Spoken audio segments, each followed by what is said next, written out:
আওয়ামী লীগের দুঃশাসন এখনো মনে দাগ কাটে বলেছেন। আরও জানিয়ে দেব, যুবদল সভাপতির বোনের মৃত্যুতে সম্পাদকের খিলগাঁওয়ের যুবদল নেতা এনামের শীতবস্ত্র বিতরণ। ইতালি থেকে আসা বিমানের ফ্লাইটে বোমা হামলার হুমকি দেওয়া হয়েছে।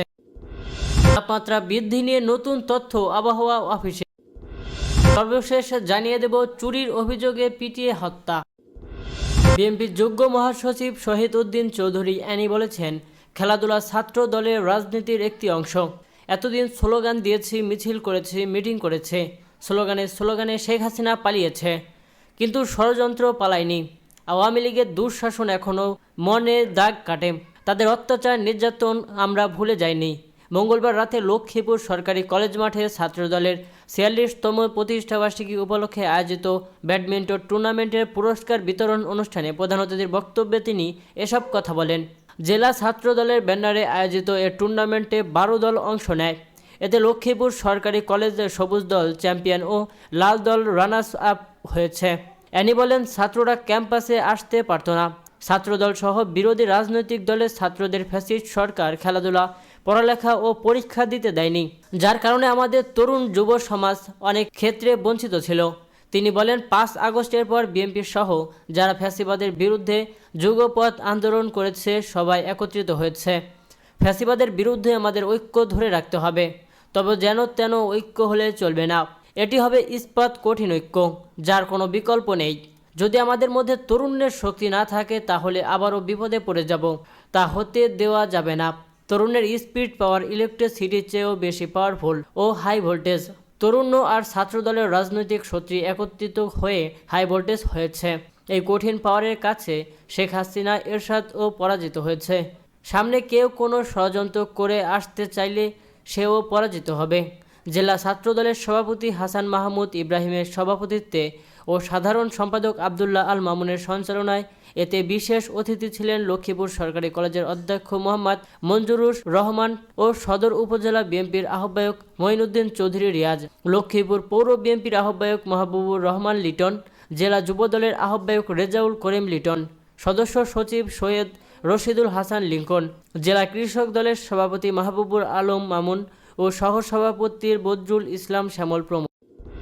যুবদল কেন্দ্রীয় নির্বাহী কমিটির সভাপতি আব্দুল মোনায়েম মুন্নার বড় বোনের মৃত্যুতে শোক জানিয়েছেন যুবদল সাধারণ সম্পাদক মোহাম্মদ নুরুল ইসলাম নয়ন। বুধবার যুবদল কেন্দ্রীয় নির্বাহী কমিটির সহদপ্তর সম্পাদক মিনহাজুল ইসলাম ভূঁইয়া স্বাক্ষরিত প্রেস বিজ্ঞপ্তিতে এ তথ্য জানানো হয়। প্রেস বিজ্ঞপ্তিতে বলা হয়, যুবদল কেন্দ্রীয় নির্বাহী কমিটির সভাপতি আব্দুল মোনায়েম মুন্নার বড় বোন খাদিজা খাতুন কিডনি ও ফুসফুসের জটিলতায় রাজধানীর বিএসএমএমইউ হাসপাতালের চিকিৎসাধীন অবস্থায় বুধবার সকাল 7টায় ইন্তেকাল করেন। তার মৃত্যুতে গভীর শোক ও দুঃখ প্রকাশ করেছেন বাংলাদেশের জাতীয়তাবাদী যুবদল কেন্দ্রীয় নির্বাহী কমিটির সাধারণ সম্পাদক মোহাম্মদ নুরুল ইসলাম নয়ন। শোকবার্তায় যুবদল সাধারণ সম্পাদক মরহুমার রুহের মাগফিরাতে কামনা করে বলেন, যুবদল কেন্দ্রীয় নির্বাহী কমিটির সভাপতি আব্দুল মোনায়েম মুন্নার বড় বোন খাদিজা খাতুনের মৃত্যুতে তার শোকাহত পরিবার পরিজনদের মতো আমরাও গভীরভাবে সমব্যথী। ধর্মপরায়ণা ও পরোপকারী নারী হিসেবে মরহুমা খাদিজা খাতুনকে এলাকার সবাই সম্মান ও শ্রদ্ধা করতেন। সৃষ্টিকর্তা মহান আল্লাহ তাআলা মরহুমাকে জান্নাতের সর্বোচ্চ শিখরে স্থান দিন এবং পরিবারের সদস্যদের ধৈর্য ধারণের তৌফিক দিন। বাদ জোহর রাজধানীর শান্তিবাগের হাজী আব্দুল কাদের জামে মসজিদে মরহুমার নামাজের জানাজা অনুষ্ঠিত হবে বলে জানানো হয় প্রেস বিজ্ঞপ্তিতে।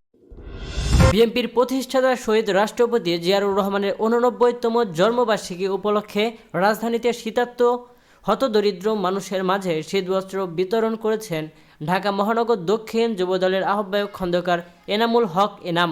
বিএনপির ভারপ্রাপ্ত চেয়ারম্যান তারেক রহমানের নির্দেশনায় সোমবার রাতে খিলগাঁওয়ের তারাবাগ বস্তি এলাকায় ছিন্নমূল অসহায় মানুষের মাঝে শীতবস্ত্র বিতরণ হিসেবে কম্বল বিতরণ করেন তারা। এ সময় এনামের সঙ্গে যুবদল ঢাকা মহানগর দক্ষিণের সাবেক যুগ্ম আহ্বায়ক জাকির আহমেদ বাবু সহ ঢাকা মহানগর দক্ষিণ খিলগাঁও থানা ও ওয়ার্ড সমূহের নেতারা উপস্থিত ছিলেন। ইতালির রোম থেকে ঢাকার হজরত শাহজালাল আন্তর্জাতিক বিমানবন্দরে আসা বিমান বাংলাদেশে একটি ফ্লাইটে বোমা হামলার হুমকি দেওয়া হয়েছে। বুধবার একটি অপরিচিত নম্বর থেকে বিমানবন্দরে ফোন করে এ হুমকি দেওয়া হয় বলে জানিয়েছেন বিমানবন্দর কর্তৃপক্ষ। বিমানবন্দর কর্তৃপক্ষ জানিয়েছে, স্থানীয় সময় মঙ্গলবার রাত 8টায় রোমের লিওনার্দো দা ভিঞ্চি বিমানবন্দর থেকে রওনা হয় বিজি 356 ফ্লাইট। ঢাকায় আসার সময় ফ্লাইটটি বোমা হামলার হুমকি পায়। পরে বুধবার সকাল 9টা 20 মিনিটে হজরত শাহজালাল বিমানবন্দরে অবতরণ করে। এতে থাকা 250 যাত্রী এবং 13 বিমান ক্রুর সবাইকে নিরাপদে নামিয়ে টার্মিনালে পাঠানো হয়েছে। প্লেনে কোনো বোমা আছে কি না তা জানতে প্লেনটিতে বোমা ডিসপোজাল ইউনিট সহ আইন শৃঙ্খলা রক্ষাকারী বাহিনী পাঠানো হবে। তারা প্লেনটিকে নিরাপত্তা বেষ্টিতে ঘিরে রেখেছে। পাশাপাশি পুরো বিমানবন্দরের নিরাপত্তা জোরদার করা হয়েছে বলে জানিয়েছে। সারা দেশে দিনের তাপমাত্রা সামান্য বৃদ্ধি পেতে পারে বলে জানিয়েছেন আবহাওয়া অধিদপ্তর। সেই সঙ্গে অস্থায়ীভাবে আংশিক মেঘলা আকাশ সহ সারা দেশের আবহাওয়া শুষ্ক থাকতে পারে।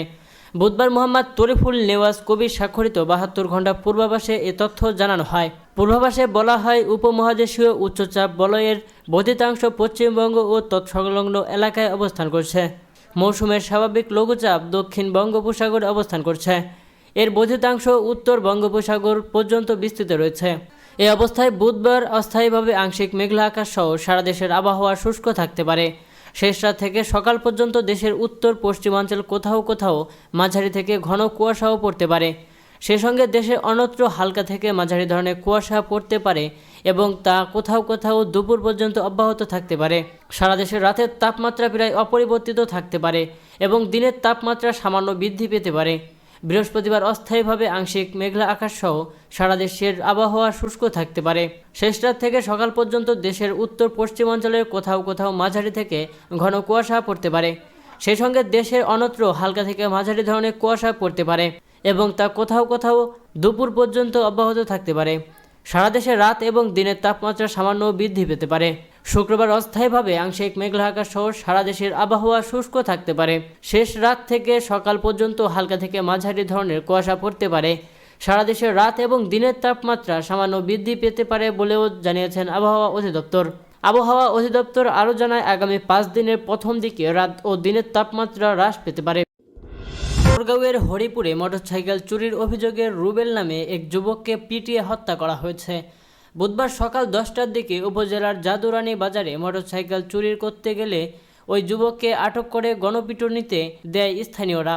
হরিপুর থানার ওসি মোহাম্মদ জাকারিয়া বিষয়টি কালবেলাকে নিশ্চিত করেছেন। নিহত যুবক রুবেল রানী সংকেল উপজেলার গোগর পাটুয়াপাড়া খলিল হোসেনের ছেলে।